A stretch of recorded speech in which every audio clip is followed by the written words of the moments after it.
لە دۆڵی ئالانەڕا چیا و چیا بە سەرتیز و کەپکی حەمەد ئاغا و مەملەکەتی ئاوەگرت لێرە مێژووی خۆی نیشان ئەدا ئەڵێ من پێش زاینم و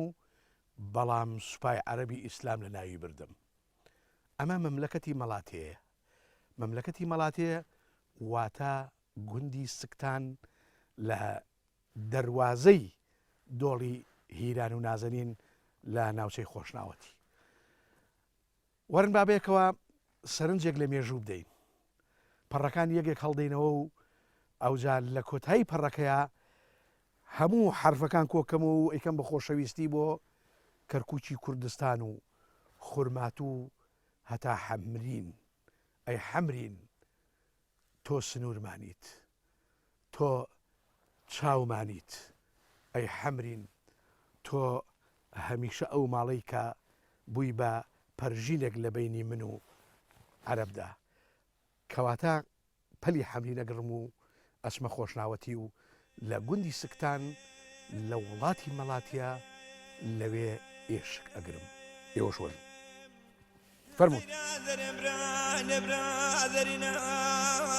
ڕووباری باڵەکە فەزێ دەرەبارە لە مشە بۆنا دەکا گەنیبرانە لە من گەلەک لێژانە. ناوچەی خۆشناوەتی یەکێکە لە ناوچە دیار و فراوان و شاخاوی و ناوازەکانی شاری پیرە هەولێرێ لە دۆڵی بالیسان و دۆڵی قەڵاسنج و دۆڵی کۆڕێ و دۆڵی هیران و نازەنین و دۆڵی عەلیاوە و دۆڵی سماقۆڵی و دۆڵی مەلەکان پێکهاتووە و پایتەختی ئەم وڵاتە ناوازە و جوانە شەقڵاوایە و مێژووی دەرکەوتنی خۆشناوان زیاتر لە 8 ساڵ لەمەوبەرە. بەڵام 3 سەدەبەر لە ئێستا پاشی لە ناوچوونی میرنشینی ئەردەڵان لەلایەن سەفەویەکانی ئێرانەوە پەرشوبڵاو بوونەوە کە 6 سەدە زیاتر بەردەوام بۆ حکمڕانەکەیان یەکێک لە میرەکانی ئەردەڵان میر ئەمبێزخان بووە بە خۆ و لەشکر و قەوم و ڕایەتەکەیەوە پەنادێنێ بۆ باشووری کوردستان لە گوندی هەرمەک لە ناوچەی خۆشناوەتی ئەگیرسێتەوە دەسەکات بە بنیادنانەوەی میرنشینی ئەردەڵان. ئەو کات لەگەڵ میر شێرک یان شێرکۆ سەرداری وڵاتی خۆشناوان ئەبێتە ناکۆکی و بە شەڕدێن.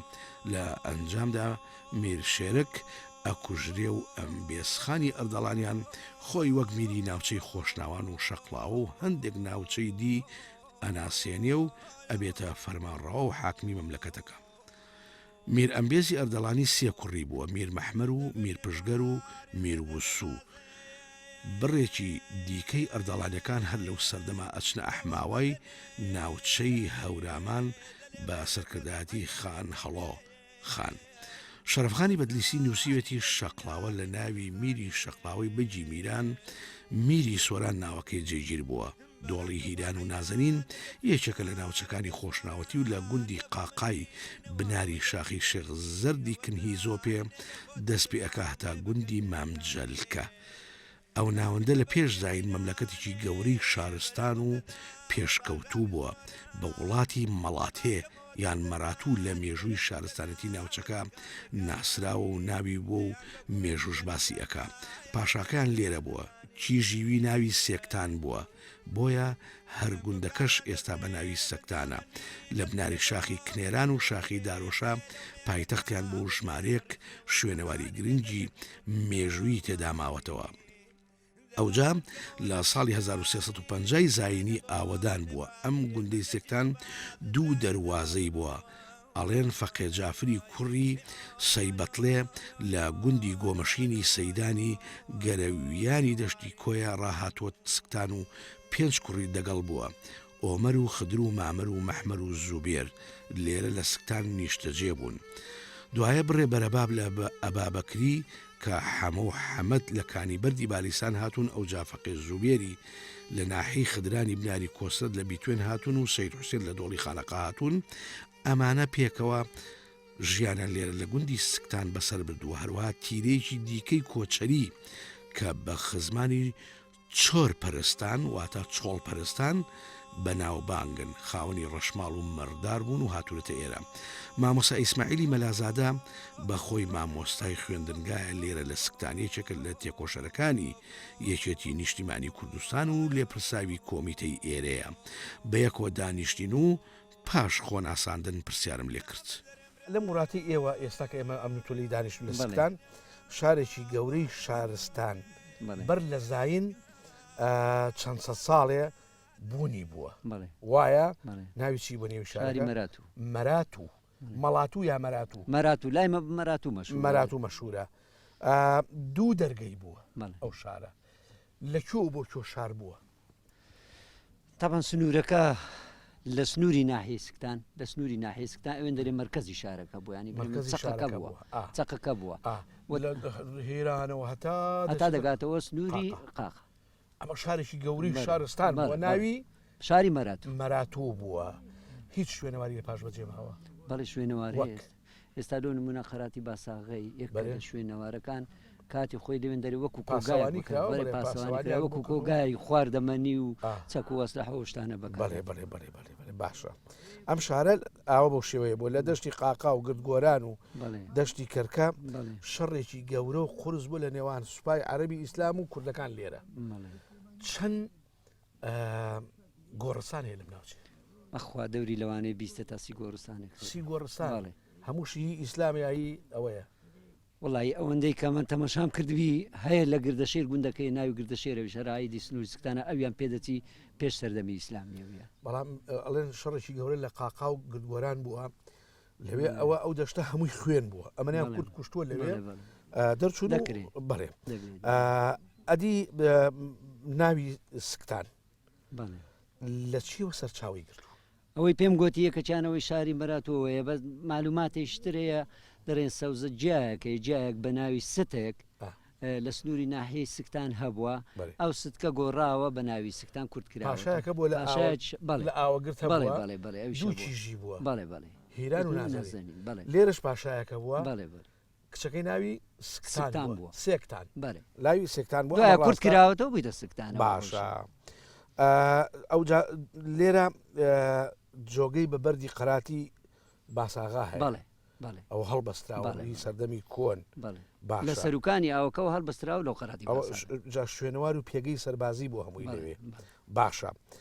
چەند ئاشی ئاوی بڵێن ئەوەی بە ئاو دەگەڕێ لێ بووە سێ ئاش بووە هەر لەوێ بەێ هەر لەوێندر سێ ئاشی لێ بووە ئاشەکان ئێستاش ئەسەریان مایە فەقی حاجی ئاشی فەقی حاجی فەقی سارح و گۆجە ئێستاش ئاسەوارەکانیان باڵێ مارەمە ئەوە ماوە کەواتە بۆمان دەرکەوت گوندی سکان لە دۆڵی خۆشناوەتی شارێکی زۆر گەورە بووە شارستان بووە لە سەردەم هەموو کورد بوون ئەو سەردەمانە باشە چەند بەرەباب هەن لێرە لە سکتان بەخۆی حەف بەرەبابی سەرچیان ئەگەر یەکەم ئەبا بەکرەکان برایانی فەقێزبێری میرمامەیی مەحمەر بەجی میر خدری ئەوانە لە تایە فەسەرچەکانن بنەماڵی تیش هەنا وەکو بنەماڵی مەلازادەکان سەیدیشمانی لە مەلازادەکان مەلازادە لە چۆ هاتوون بۆ ئەمە بەخۆی لە ئاسل لە ماویلیانەوە ماویلیانی لای منتقی سەرەوە بەڵێ لە برانی قەندیلە هاتوون بۆ ئێرە باشە لێرە هۆزێک هەیە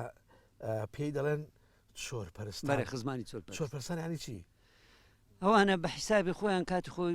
خاوەن ئاژەڵ بووینە ینی لە شوێنە دوور ئاوەیەکان ئاژەڵداریان لە چۆلیەوە بووینەوە ئەو ناویان بەسەردا سەپایاگەرنا ئێستاکە کۆمەڵک مارن تقریبا هەفتا خێزانێک دەبن لێرانە لەسەر سنووری ناحیسکتان دانیشتینەوە ئەوان خەڵکی شوێن لە چۆ هاتوون واللهی ئەمن نازانم معلوماتی تەواوم لەسەرین بەس پێ دەچی گوندێک لە سنووری منتقەی حەریر نازانام لەو منتیقانە لە شوێنێکەوە لێوێن دەرەوزان بەس معلوماتی تەواوم لە سەریان نیە باشە لێرە شێخیشەیە سەید بەڵێ بەڵێ سەیدێ بەڵێ هەیە کۆمەڵە ماڵێکنەوەنیش سەیدیشان لێرە وانە باشە کۆنتترین بەرەبابکە ئەو گوندی ئاوادان کردوەوە لە ساڵ 1350 کێ بووە ئەوەندەی من معلوماتمە بی میرخدریەکان مەحمەر بەجەکان ئەو دوانە کۆنتترینەکانیان لە ساڵ 1350 زای ئەوانە کۆنتترینەکانیان تقریبا حوسە ساڵێ بەر لە ئێستا لێرە ئاوادانیان کردوەوە دووبارە و هاتوونەتە ئێرە کەونەدیە لەکوێ بووە کەونەدی گوندەکە ئێستا ئەوە ئێمە لی دانیشتوین بەڵام لە ساڵی چەندی چوونەتە ئەوێ بۆ لە نۆت و دووەوە کە ئاوەدانی پەیدا بۆ دوای ڕاپەڕینە مەزنەکەی کوردستان خەڵکەکە زیاتر چوونە نزیک جادەوانە لەوێن دەری ئاوەدانیەکە پەیدا بوو لە ساڵی 2005 سکتان بۆ ناحیا کەواتە یەکسەر خەڵکەکە لە کۆنەدیەکە من بیناسازێکی جوان دەبینم لەو گوندێ ئەوە هەمووی دووقات بووە ئەی چۆن گیان بۆتەوە لێرە ئەو هەمووە تاان پێشتریش پێم ڕاگەیاندی ئێرانە سنوورەکەی هەموو خانوەکان دووقات بووینە کۆرانەکانیان زۆر تەسک بووینە من لە ینی بەتەمەنی خۆم بەبیرم دێ کەزستانان زۆر بەفردەباری بەڵێ زۆر بەفردەباری کۆرانەکان هەمووی دەگیران خەڵک دەیتوانی لەسەر و بانەوە بستە لەو کۆڵانەوە لەوە کۆڵانەوە مامۆستا ئەم برداندا تاشراون زۆر جوان وەستا باشی چاکە بووە وەستایەکمانە بوو ناوی وەستابراهیم بەشی هەر زۆری ئەو خانوانە ئەو دروستی کردیە ئەوش باسە خەچی سکتان بوو باشە سەرەوەی ماڵەکەی تیا بووە بەڵێ بنەوە شوێنی ئاژەڵ و بەخێوکردنی ئاژەڵ و شتە پێداویستەکانی ماڵەوە باشە زۆر باشە ئەشکەوتی سوور مێرابێ بڵێ ئەو لەکوێ ئەو لە پشتێ مێ لە ناو گەریەکەی سکتان ئەشکەوتە چییە ئەو ئەشکەوتە کاتی خۆی بەمەبەستی مەڕ و ماڵات تێدا بەخێوکردن و هەروە زۆر جاری سەردەمی ڕژێمی بەعز خەڵک دەچوو خۆی سەردەمی کۆنا زەردەشتەکان لەوێ بوون بەڵێ بەڵێ دەبی ئەوەش دەبی گەورەیە زۆروانە جگە لەو ئەشکەوتە چەند ئەشکەوتی ترێ لێرە زۆر ئەشکەوتمان زۆرە لێرانە لەو سنوورەی زۆرە زۆرە گەور و خۆحەشاردانەوە مارام پیاوێکە بێ ناوی چۆخە حەسەنە بێ لە بنەماڵی میرۆمەریان وایە بەڵێ ئەم پیاوە چێ بۆ چی بووە ئەم پیاوە وەکو سەرافەتکاری ئەو گوندە بووە و پیاوێکی زۆر بەڕێز بە زۆر چالاک بووە زۆر چەکداری هەموو شتێکی هەبووە و دائیمەن محاولەشی کردیە لێ نەگەڕایە لە هیچ دەوروبەرێک غەدر لە خەڵکی سنوورەکە و ناو ناحیەی سکتان و خەڵکی سکتان و گوندەکانی دەوروبەری بگری دەڵێن ئێرە پیاوێکی لێ بۆ ناوی فەقیر ڕسووی برای میری سۆران لە قەراتی هەبازاغا لێرە سوپایەکیان لێرە بووە بەڵێ سوپایەکیان لێرە بووە ئەمە چۆن وڵی ئەم زانیاریم لەسەرەوەی لەسەر ئەوە نییە من هەمە سکتان سنووری نێوان هەردوو وڵاتی بابان سۆران وانە باشە بێنە سەر ئەشکەفتی بەراروک بەڵێ ئەوە لەکوێ ئەشکەوتی براروک تاپەن ئەو لەو تەنشتەی ئێستا لە تەنشت ئەو شاخەی لەو دیوی شاخی مام خۆش ناوی ئەوە کنێرانە لەو دیوەوە شوێنێکە هەم ئاویشی تێدا بەهاران دەرەچێت بەڵێ جیایکی بۆندار و بۆن خۆشە هەم لەوێن دەرێکانی چیلەیەکانی ئاوشتیوە بەهاران خاوەن مەڕووماڵاتەکان دەستنەوێن دەرێکە لۆ لە وەرگاوشتیوە هەم ئەشکەوتەکەش زۆر گەورەی دەتوانن مەڕووماڵاتیشیان تێدا بەخێوکەن و وام بەکاریش دەهێنن لۆ خۆشیان بەکاری باشە بێجگەلەوە ئەشکەوتی دی هەیە بەڵێ ئەشکەوتی سەرگردیمانەیە ئەشکەوتێکمانەی دیسان لە پشتە خۆمان ئەشکەوتی کۆمی باراوێمانەیە کۆمەڕێک ئەشکەوت هەیە لەو سنوورێ من دەرێم بە بەبرای نەبرادرینە پایزە لە من گەلەگەلک پەلکێ زەروی نەبراینە ئامەتانی نەبراینە بە کزەبایەکی بە نمەنمەی بارانێم و پەلک لە من وەرادینایە گوندی سکتان کەونە گوندێ لە بناری هۆرد و کچای کرێران و شاخی دارۆشایە جا شاخی کرێران بە نێوی گیایەکەوە کراوە بۆن خۆش و بەهارێ لەو چیایە پڕە دارۆش باڵندەیەکی جوانە و شاخەکەش بە ناوی باڵندەکە کرایە واتە شاخی دارۆشە دەشتی قاقا و گرد گۆران یەکێکە لە دەشتە بە پیتەکانی دۆڵی هیرانی خۆشناوان لە بناری چای شێخزەردا ئەم چیایە درێژ ئەبێتەوە بۆ کۆدەرە مام خۆشنا و دارۆشا و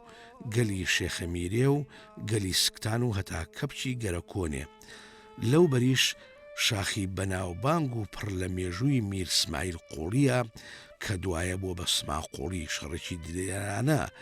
مەردانە خاکپەرستانە دژ بە داگیرکەرە عەرەبە ئیسلامەکان ئەنجامەدا و لەسەر چای ئاوە گردێ و کەپچی قەلێ و سەفینێ دژیان دەبێتەوە و بەڵام سەدحەی وڵاتەکە داگیر دەکرێت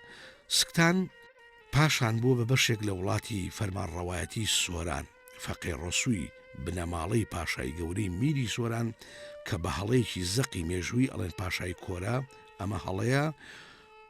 کۆرە نییە و گەورەیە واتە پاشای گەورە لێرە لە قەڵای باساغا دوا سنووری مەملەکەتی سۆران فەرماندەی لەشکرێ بووە ئەم گوندە واتە گوندی سکتان سنووری نێوان دەوڵەتی بابان و دەوڵەتی سۆران بووە ئەڵەن سکتان 33 کانی و زنە و کانیاوی شیرناوی سازگاری لێ هەنا دەشتی کەلکێ لە دەواازەی ناحی سکتان ساڵانە بەزبارە کرایتە مەرەزە هەندێک جوۆوان لای خۆمان کە پێڵەن گۆخڵ مەرەزەوان گۆلیان بڕیوە پڕیان لە ئاوی سازگاری کانیاوەکانی سکتان کردووە ئەو جاجووتیارەکانی ئەم گوندە بە هاوبەشی و بە پێی سەرسەعاتاوێ چەڵتوکیان چاندووە ئەو پێدەشتە هەمووی بۆ بە مەرەزە پاشان درونەکرا و ژنان بە پشتی کۆڵی برنجی قولە سووریان بردووەتە جووخێنێ ئەوجا هەر ماڵە و بەشی چەڵتوکی بەپێی سەرە ئاو بە سەعات بەرکەوتووە بە گڕگڕ واتە دەستاڕی دارین کە لە داری گوێز دروست کراوە کڕیان کردووە گاگێرە هەبووە بەگا گێرەیان کردووە ئەوجا گوگرە هەبوو لە کاتی گێرەدا نیان هێشتووە ڕیخی گاکان بکەوێتە ناو جووخێنێ واتە مەرەزەکە پیس بکە ئەم حکایەتە ئەبەینە کن پلکە زوڵەیخا کە ئێستا لە ساڵی 2020دایە کە تێیداین 68 ساڵ تەمەنێتی بە کێژی واتە کیش بووە کڕایتەوە تالوخ کراوە بابچینە خزمەتی ئەم ژنەی سکتان و سەرەتا پێی بڵێم پلە زلێخا ئەتو ئێستا ئێمە لە ساڵی 2020 ئەتوو 68 ساڵی ماڵ لەکوێ بجارە مارمە ئەو خانەیە بینی ئەتوو بە دەستگیران بووی ئەتوو بە دەستگیران بوو دوای ئەتوو کڕێەوە بە چەند واللهی شەربی 20 دەفت نزانە 300 بوو نە 400 بوو 30 دینار بوو 400 بوو ئەدی ئەوە لە هینە لە نەریتی کوردەواریە هەیە ئەدیکوونیە وابزان پێڵەن تالوق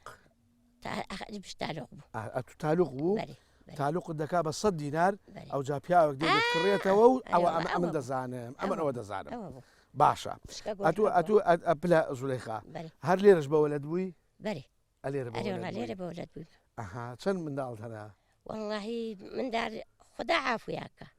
هیچمان نییە بە دووش دانن یەکە بۆویش ڕۆوی هەر خۆت ماوی ئەرێ والله خۆمانە دەکەم مارە منداری کوڕەکەم باشە خۆشی بێ ئینشاءالله لە دەشتی ئەوەی کەلکەی دەرێن برنج دەکرا لەوێ لەوێ برنج چۆن دەکراوە کوڕە برنج نەکرا بوارانیان ئەوە دەوری مانجی چار دەستیان بە گۆل لە برنجانەکەن مانجینەوە دێنە هەڵی دەکەن کوڕە گۆل لە برنجەوە ئێچی وەچی تو ئێچی وەچی ئەوادە زۆتیان دەکرد و ئەمەش دەردەدا ئەوجا ئاویان تێ دەکرد ئاویان تێ دەکرد هەتا دەکەتی لە قوچر پاوی ڕاست دەکەیت زانشن باشە هێنا بە پێی سەعاتاوێ بوو بە پێ ساعتاوێ بوو هەموو گوندەی کرد هەمە بوو برنج هەمە بوو لۆ برنجی هەمە بوو هیچ ساعتاوم حتاو نەبوو لۆ برنجی هەمووی بە زبارە دەکرا هەموو بە هاوبەش بوون شەریکایەتی دەکرا ئەوی هەیبارە بە هەموو شریکاتی بە زبارە ئەدی چ برنجێکتان دەکرد والله برنجی قورەسوور نەکرد بازیاد نەکرد سێمانجی نەکرد شەشمانجی نەکرد ئەو برنجانە نەکرد ئەو برنجانە لێ دەکرا باشە سەدی شەکرا بەرا لەکرەوە ناکرا باشە جووخێن دادەنرا وە بوو گاجێرە هەبوو یعنی چی گاجێرە گاجێرە براخا بوو گازوت بەگا ئەوە جێریان دەکرد یەکیان لەوێ دانا کوڕا هەبووی لێدادا و سێرانی وە چێوانە هەمان شاوی سەریان دەکرد لەسەر بەر خەرمانی دنیا کۆرەکرد باشە گوگرە هەبوو گوگرەشە بوو ئەوە چیە گوگرە ئەو گوگرە شتا بوو لە دوو قەبیشارێدارا ناتانە کە چەلەدارە چێنەوە حیب لە بوێکی براغوانە شکل لە پێش تقاگرت و بۆیێتە ناوبرنج بۆ ڕیخەکە نەکرێت ناوبرنجەکەەوە دەدان بردە ئەوەی دەخسە ناەوە ئەرێوەڵاوەیەکرد وەڵام من ئەوم نەزانیوە نادێش ڕیخەکە بکرێت ناو جووخێ باشە ئەدی بەچی گرگرتان دەکرد وەڵا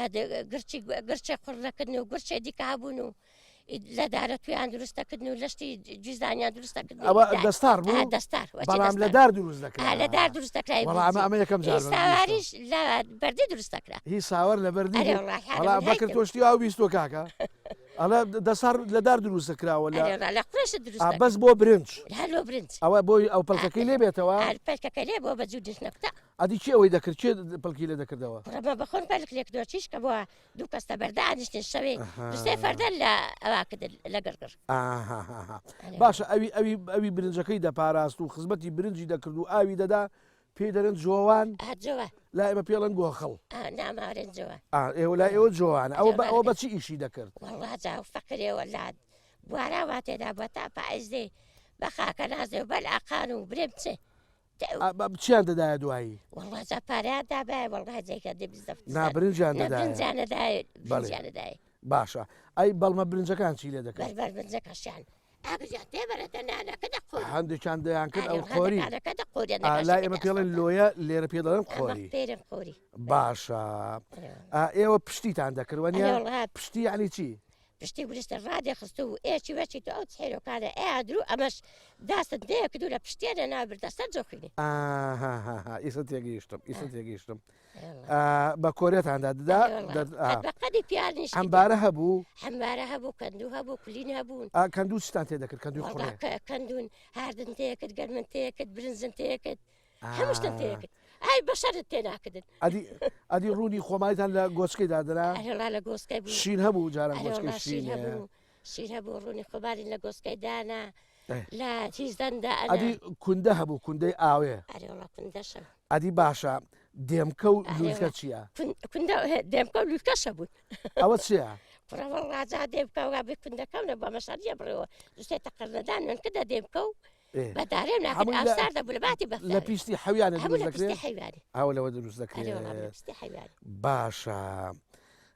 ئەو جابێنە سەر ئەوەی جاران شەتان هەبوو شە ئەو بۆ خوری مەرەزن لێکرد خوڕین لێکرد ئەڕست و لۆ ڕاکچۆغەرێز دەلامان و لۆ مافورێ و دەکرا ئەدیکو لۆ مافورە دەکرد ناوەڵ من بەخۆ بیزدەفت من حیوان مەر بەخێمە کردیا لە گوندی هەبوو چێ بوو وەڵا لە گوندیا خوزمی ئەو لای بوون ئەڕەوەن ڕەوەندەکان بوون ڕەوەندەکان دایان کردە ئەو ئێوە دەتان ڕێست ئەرێوڵە بە بەخۆ گوریش دەکرد و تەنگانە کرد و ئەوە کردنە ڕست و ڕانکوچۆ خۆشیان دەکرد پێ دەڵێن کرد بە پێرێن کرد ئەوەتان دروست دەکرد و بۆ خۆتان دەبوو ژنان بەیانیان زوو هەستا بە بە سێر و داری نەبوون هەتا حاتی لە برەتانی و ڕێداستن لە خەوێ بەخوا ڕاست دەکەیت نێستا بوو یعنی بەیانیان زوو هەردەسان ئەستێرە ڕۆژە دەبا منجەرواش ستاد بابە ئەدی پلێز لێخا بەس سێر و داری نانتان دەکرد هەنگ بە سێرداری نانێک ئێستاش نانێکی جوانە نانی جوانە نانی تیری بەر بەسێر چییە وڵا بەر بە سێریشەوە لاگرتەوە و لەستا سێرێت وەک دو سێر بەراجێنەی بێڵین ئێمە شلچێنە گوێزە گوێزە سێری گوێزە باشە ئەو جا مەشکە ژەنینی شەبوو جاران مەشکە ژەنی نەبووی کو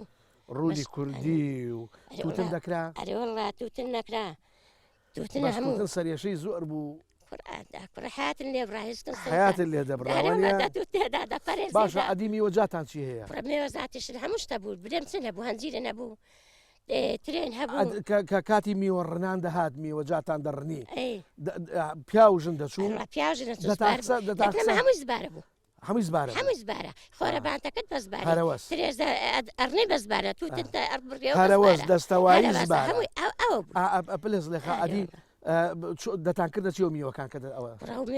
بەرچنە هەبوو ئێمە پێڵین بەرچنە ئەنکدا دۆشاو ئەنکدا ئەوەی سەبەتە و شتەکان دەتان کردە چیەوە سەبەتات تریانێ دێت تریان و دەتان ناردە هەولێر دەتان فرۆش ئەجا هەولێر بە وڵای بە دەوری من نەچدا هەولێری بەناو بیتوێنە و لە گوندی داتن سارە لێرە داتڕایەگرتۆ بەشدا ناویشتە ناوی ئەدی کە کارەبانە بوو چیتان دادێ ناوەڵا فانوس بوو لالە بوو لالە ئەوانە بوو وەنیە لالە لۆکسەکان بوون بەڵێ لە مارێ ئاگردان هەبوو ئاگردان هەبوو گەلی برادری نایە وەڵگۆدی باڵەکایەتێ وەیداد و سەرپیرە بێداوە برانە لە من دێت و بە بەردەشینە دوو ڕووداوی زۆر جەرگ بڕ سکتانیەکان لە بیریان قەت ناچێتەوە یەکیان لە ساڵی 1974 کە سوپای داگیرکەری باسی عێراقی فاشی هێرشەکاتە سەر ئەم گوندە دوو گوندنشین بە ناوی فەقێ زوبێر و قادری مامی ڕەشێ ئەسکەرەکانی عێراق بە زرێ پۆش واتە دەبابە بە سەریانە بەزیندوی شەیدیانەکەن و کەس نازانێت تەرمی ئەوان چی بەسەر دێ. ئەوی دی حەیف لە ساڵی 1996 عومەری ئەحمەدی عەبدوڵڵا لە باوەشی دایکی گول لە باران ئەکەن داخۆ ئەو کاتە دایکی چی بەسەر هات بێ کە کوڕەکەی لە باوەشی شەهید بکەن. لە ساڵی 1970 چواردە جوتیاری سکتان بە تۆمەتی پەیوەندیان بە شۆڕشی نوێ بەڕابەتی یەکێتی نیشتمانی کوردستان و مامی گەورەی کورد مام جەلال دەستگیر ئەکرێن و پاشی ئەشکەنجەدانێکی سەختی عەرەبیانە حکمیانەدەن. بینەوە سەر گوندی سکتان بە بڕیاری ئەنجومەنی وەزیرانی کوردستان ژمارە 309 لە 5/6/2005 کراوە بە ناحیە هەر بە ناوی گوندەکەوە واتە ناحیەی سکتان. 58,324 دۆنم زەویە. لەم ژمارەیە 13,484 دۆنم زەوی شیاوی چاندنە، 1437 دۆنم بەراویان هەیە، 11,231 دۆنم پشتا و واتە دێمیان هەیە، 789 دۆنم زەوی ڕەزەترێ و ڕەزە هەنجیر و ڕەزە هەناریان هەنا، 22,124 دۆنم شاخەڵان و پاوان و لە وەرگایان هەیە. لە ئێستادا زیاتر لە 22,000 مەڕ و بزن و ڕەشەوڵاخیان هەیە، زیاتر لە 300 ماڵە و کەرتی کشتتوکاڵی ژمارە 74 و 5,500 کەسن. ڕوبەری سکتان بە کۆی گشتی ناحەکە 70 کیلۆمەتر چوارگۆشەی لە 154 ئەم ڕوبەر شاخاویە و لە 123 دەشتایی و 23 تریشی ئەوا گرد و بەرزاییە. ساڵانە تێکڕا بارانبارین ئەگاتە 800 ملیم لێرە. 3 ئاشی ئاوگیری بووە، ئاشی گۆجە و ئاشی فەقێ ساڵح و ئاشی فەقێ حاجی. گوندەکە بە ناوی 215 جوتیانەوەی باخەکان تێکڕای تاپۆن بەڵام ئەویدی ئەمیریە. 30 گۆڕستانی لە مێژینەی تایە. یەکێک لەو گۆڕستانە لە دەشتی قاقایەکە لە سەردەمی هێرش و پەلامارە داگیرکەرەکانی سوپای عەرەبی ئیسلام بە هەزاران کورد لەو ناوچەیە شەهید کران و وڵاتەکەیان خاپوور کردو و ئەوجا لە ناویان بردوون. سکتان ساڵانە بە تێکڕا 100 بۆ 200 تۆنگەنم دانەوێڵە بەرهەم دێنن بەشداری ئەەکەن لە ئاسایشی خۆراکی وڵاتەکەی خۆیان. هەردوو ئەنجومەنی گوندەکە بە خۆیان کە 5 ئەنجومەنن مام ئەحمەد و شێخ محەممەد میوانن. خۆتان ئامادە بکەن و گۆ ڕادێنن بۆ قسە و باس و خواسەکانمان. من لە سەرەتا لە مام ئەحمەد ئەپرسم و پێڵێن. لە ساڵی 74 ڕژێمی داگیرکەری حیزبی بەعس هێرشێکی هێنابوو ئەو مەملەکەتەی بەێ دوو کەس کەوتنە بندەبابەی دوو کەس بەرێ مەلازبێر قادری مامی ڕەش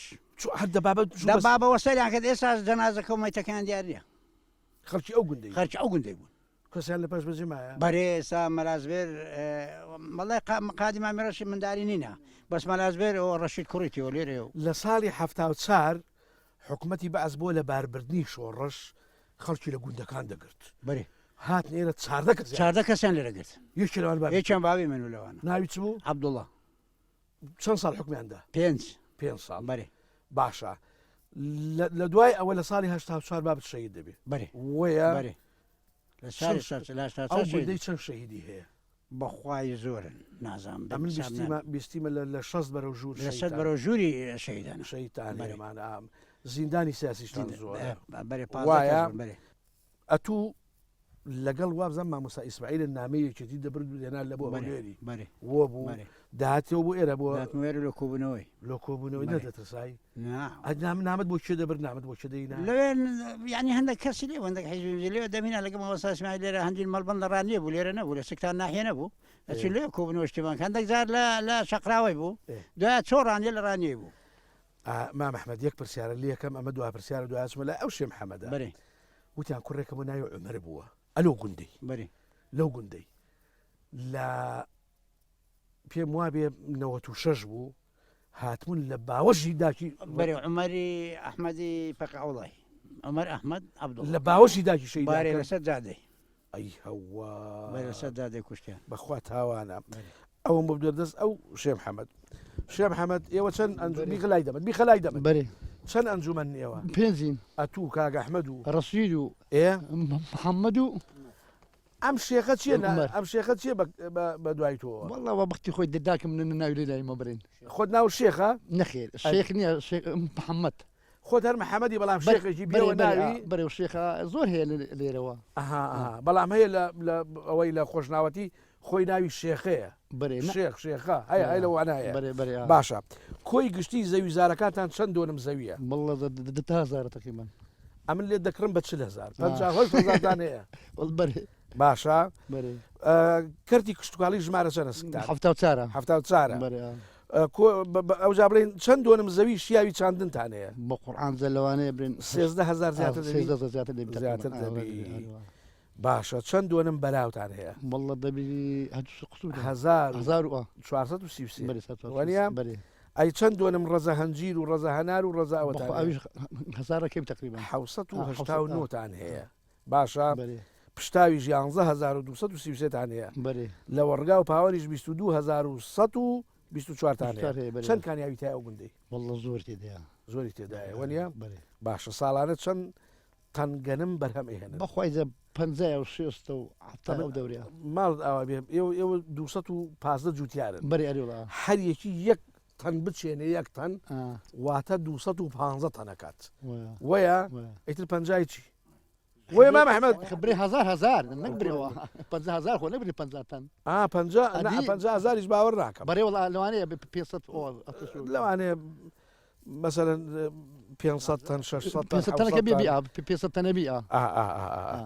چەند ماڵی تایەوە 15 چەند جار ڕووخا و کاول کراوە مەڵی دوو دەرسێ زارم زبرني باري زند ببازين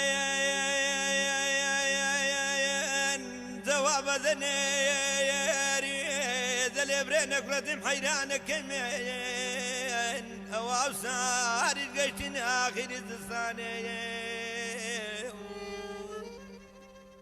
کاتێ میرنشینی سۆران دەسەڵاتی بەسەر ئەم مەملەکەتە هەبووە و حاکم بووە لەم ناوچەیە سوپایکی بەرچاوی لە سکتان و چیا بەرزایەکان بڵاو کردوتەوە چل کەسی خەڵکی ئەم گوندەی سکتان لەو سوپایە عسکەر بوون شارەزایی ناوچەکە و بوون و ئازا و بوێریش بوون ئەو دەمە فەقی ڕەسووی کەسی نزیکی پاشای گەوری میری سۆرانی ڕەواندزێ سەرکردە بووە لە سکتان و کۆدەڵە و ئاوەگرد و هیران و نازەنین و کەپچی گەرە کۆنی و کەپچی قەلێ و شاخی سۆرک و شاخی دارۆشا و مامخۆشنا و شاخی کنێران باخۆی لە قەڵاتی قایمی باساغا بووە لە پشتی قەڵات ئەمبارێکی گەوری دانوێڵی لێبووە جبەخانە و کەلوپەلی سەربازی لێبووە کاتێ لە سەروبەندی جەنگی یەکەمی دنیا پاشماوەی لات و پوتی شاندرمەکانی عوسمالی داگیرکرد لەبەر هێرشەکانی ئینگلیس خۆیان نەگرتووە بە زەبر و زەنگ و کوشتن بە زیندانی پەلاماری گوندەکانی کوردستانیان داوە بە دوای چاڵەگەنم و گەنجی کورد گەڕاون بیان بن بۆ جەنگ بەوەش گوتراوە سەفەر بەلەک تورکەکان خۆیان وتوانە سەفەر بیرلیک کە هەزاران گەنجی کوردی تیاچون و بێسەر و شوێن بن ژاندرمە جەردەکانی عوسمالی کە ئێستاش هەمان دابوو نەریت و کولتوری کوشتن و جەردەیی و تاڵانی و ماڵوێریانیان لە ئۆترۆلبەگەوە بۆ ماوەتەوە لە تورکیا پەلاماری وڵاتان ئەدەن دزی لە ماڵی کوردان ئەکەن مناڵ شەهید دەکەن هاتوون و لە سکتان چاڵەگەنمیان هەڵداوەتەوە بردوانە بۆ بەرەکانی جەنگ کاتێ لە جەنگیش بەسەر شۆڕی دۆڕاون هاتوون لەم گوندانە بە دوو کولێرە تفەنگەکانیان بە کورد فرۆشتووە مامۆ حەمەشین ئەڵێن 110 ساڵ تەمەنێتی بەڵام بەخۆی ئەڵێ ئەمن لە دایکبووی 1920م ئێستا کە ساڵی 2020 100 ساڵی تەواوی تەمەنێتی بەڵام خەڵکەکە ڕاستەکەن لە دایکبووی 1909ە چونکە ژاندرمەکانی تورکە عوسمالیەکانی هەموو لە بیرە با بچینە خزمەت ئەم پیاوە نورانیە کە یەکێک لە کوڕەکانی فەرماندەی مەفرەزە بوو لە ناو یەکێتی نیشتیمانی کوردستان لە شۆڕشی نوێ مەخابن تاجی شەهادەتی لەسەر کردو کوڕی ئەم پیاوە سڵاوی لێ بکەین بە ئەو بە فیکر بوو بە هۆش بوو چوومە خزمەتی و وتم مام حەمەشین باشی شکور لێم پرسی مام حەمەشین بۆ پێ دەڵێن حەمەشین والله لقب ولا تشعو زبلا لقب كان وقال يعني لا وقال هزار حەمەشین هي بەخوا ڕاستەکەی بەڵام مام حەمەشینی من ئەوەی خەڵکی سکتانە دایمە پیاوێکی جوان پیاوێکی من بەحمد فەنگ و خەزەر من هەموو بەڕاستمەم گرتیان لە هەولێ لە سلمای لەوێ حلە چیا و جەبەلا بووین و حل لە چیا و جەبەلا عادی بوون. لە دوو ئەتوو لە دایکبووی ساڵی چەندی؟ پۆڕە بەڵام بیرم نایە چەند دەبی ئێستا چەند دەبی؟ چەند ساڵ دەبی؟ 110 ساڵ دەبی؟ وەڵا ناوەڵا هەندە ماڵی بیستم هەیە ماڵی بیستیت؟ بیستم هەیە بیست و حەوتم هەیە بەخوا ئەگەر بیست هەبێ بەخوای گەورە 100 ساڵی داوای ئەدەوە 100 ساڵی آخر ئەمن خۆشم نەدیوە نا دەزانم جار حکم بووم ئەوجا دانم نەمان هاتمەوە تەیدی نادەمێن بوو تەعین بوون تەعین بوو تۆ گوێ لە من ڕاگرا مام حەمەشین ئەتوو ئەبوو بەکریت نەوەی ئەبوو بەکر لەکوێ هاتووە؟ ئەمە خەڵکی گوندەکەەوە تێرێک کۆدەرا کەتینە کۆدەرێ لە شامەوە هاتوون لە ئیجادی خۆی دەڵێن لەوێ هاتوون دەڵێن لە شامەوە هاتوون بۆ ئێرە بۆ ئەو مانتیقانە هاتووی کۆدەڵە لە کۆدەڵە دانیشت لە کۆدەێداشتە لە کۆدەڵی کردکانی گردگۆران و گۆران باشە ئەتوو چەند بشت لەو مەملەکەتەی بڕاوەتەوە باپیرە گەورەم بڕایتەوە حەماد فەقێم حەماد ئەوە بەکە ڕۆیە برایم بابم بۆ ڕۆیە ئەتوو خۆش 4 پشت یعنی 300 ساڵ دەبێت لەو مەملەکەتەن ئەدی کاری هەندێ ئەتوو دەڕێی سکتان 300 ساڵ هەر هەبی وایە مام حەمەشین ئەتوو دەرێی گوندی سکتان مەملەکەتی مەراتوو بووە ڕاستە؟ مەڵاتێ بووە بەڵێ پیری ممبارەك لێرە دانیشتە سێنی غازی لێرە دانیشتە هاتیا مەڵاتێ ئەکاتە پێش ئیسلام لە پێش ئیسلام و ئەم مەملەکەتە هەبوو شارێکی گەورە بووە لە هێرانێ ڕاهەتا قاقای لەوێ ئەوە ئەوێ دیکە خاوەر زەمین های تێرە خاوەری زەمین هاجیرە بەس خۆی لە دواوە بووە لە بێتواتوە ئەتوو مامۆسا سەلامن نەدەناسی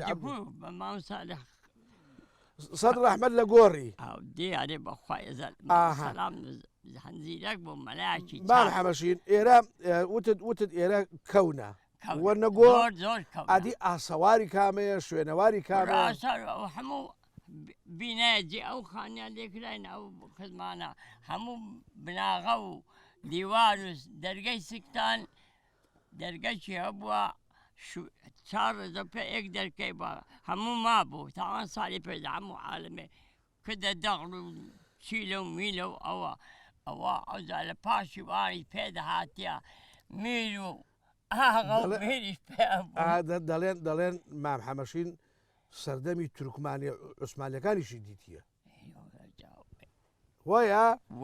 داهاتن بۆچی بۆ ئێرە چیە؟ عوسمانیەکان عوسمانیەکان نە تورک یەکەکی لە گوندی هەرە بژات دەیگۆ دەغریان لە عالم ئێستا هیچیان نێ دەغڵیان دەسەن مەڕانە بزنانە سەرانە جاران بابەرەبەر ئەتوو پێم بڵێ جاران دەغریان لە زەوی دەنا لە عەرزێ لە بن دەغلیان دەردەینە ئەتوو چۆن دادۆزیەوە ئێشیان ئەکردە لای خۆ لە گوندی مەلایشیان دەینە شێقەیان مختارەکە دێنە ئەشتەشارەدایە و دارێک هەبوو دارێک شیشەکە بوو پیان دەگۆ گوتی مبایعە کەرکوچ و بەردن تەندکن لەسەر دانابوون هەتا شیشیان لێدا دەغلیان ئەوە پێی دەگوت هینە مبایعەیان پێ دەگوت ئەوە بابی عالمەی گات ترک پیس زۆر پیس بوو بەخوا ڕاستە ئێسەش پیسە ئەرە بەخوا ئەرە وەڵاوەتا ترکا لاو لای نێش قاعبابەی ئەتوو پێم بڵێ مام حەمەشین بەڵێ بە پێیان دەڕۆیشتە دەشتی هەریری و مووسێ ئەوانە بە پێیانچی بەکەر کوچێ بە 2 دینارە بە 2 دینارە چ دەبرد پڕە کێباری تو دێرە بە ڕزقە بەر چێمە ناو دەرێن ئەگەر لێر دینار پیا بوو نە پارە نەبوو ئەدی ئەگەر تفەنگت پێ بوویتایە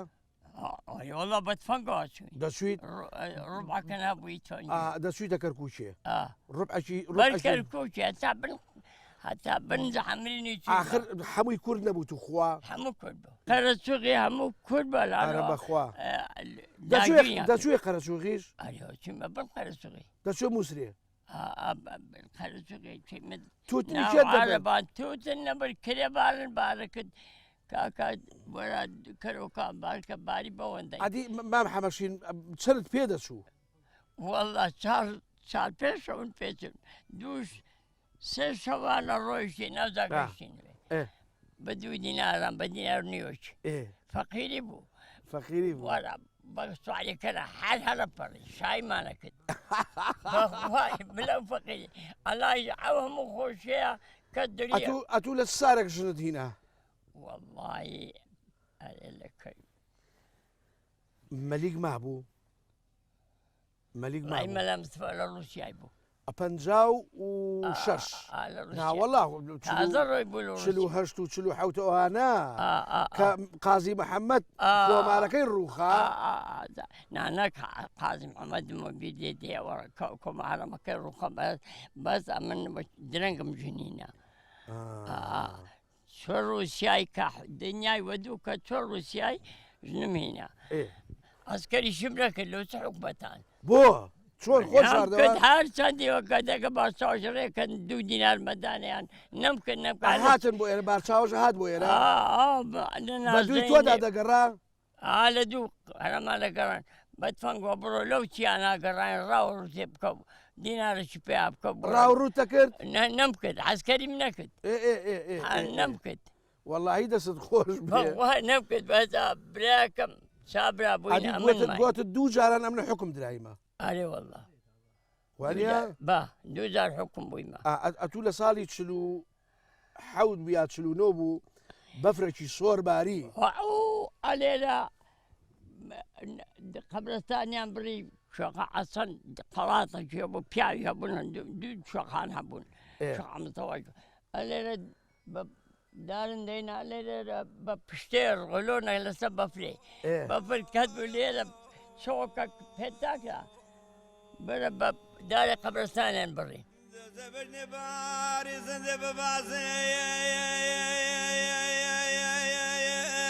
جواب دلي برينك ردم حيرانك كمين او صار القشتين اخر الزستاني چ دیمەنێکی ڕازاوی هەموو دنیا لە دیمەنی نیشتیمانەکەی من ناوازەترە بابێ چ سۆز و زیکروی گڕێکی مەشخەڵان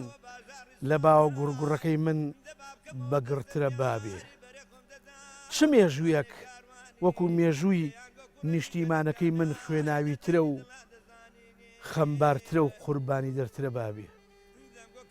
چ نیشتیمانێکیش وەکو من هەناسە سارترە بابێ چ نەتەوەیەکیش وەک نەتەوەکەی من قوربانی دەر و مەزن و ئاشتی خواز و بێدەوڵەتترە بابێ دڵنیام کەس نایە ئێستا تۆزێکی تر کەرکووک و باوە گوڕگوێنیان لە تەنیشتمەوەدا ئەنیشتن و بەیەکەوە حەیرانە گەڵین بۆ مێژ و بە پەڕەموچی بابانیەکان و ئەردەڵانەکان نووسرا بێتەوە بینێ بە ڕێز و خۆشەویستەکان ئاگاتان لە سکتان بوو سکتان مەملەکەتی مەڵاتیە بوو هەمویان قسەی خۆیان کرد و جوتیارەکان چوونەوە سەر زەوی و کار و فەرمانەکانی خۆیان ئێمە لێرە کۆتایی بە بەرنامی ئەم جارێنین لە ساڵی 2020 ئەمە دووەمین بەرنامە بوو لە ساڵی 2020 هەتا بەرنامەیشتر و ژیانەوەیشتری کوردستان ئەمە گومانی تیا نییە کوردستان لە ناو دڵ کوردستان لە ناو چاو پێشمەرگە تاجیستە سەری ئێمە و سونبولی ئازادی و ڕزگاری و دیموکراسیە لە ڕۆژهەڵاتی ناوەڕاست و لە جیهانی شەهیدەکانی شەمیشە ئێمە سەری تەعزیمیان بۆ دانێوێنین کەواتە لێرە لە سکتان بەجێتیان لێرین بەڵام بەر لەوە ئەڵێم سڵاو حەمرینەکەی من خوای گەورە تۆی نەخشاندوو بۆ ئەوی من لە داگیرکە جیا بکاتەوە سڵاو کوردستان سڵاو کەرکووک سڵاو خورماتوو سڵاو ئەو زەویانەی کە ئێستا لە ژێر نێڵەی پۆستاڵی داگیرکەرە ئەناڵێنن هەر دێنەوە و گوڵ دەرەکەن خواحافیز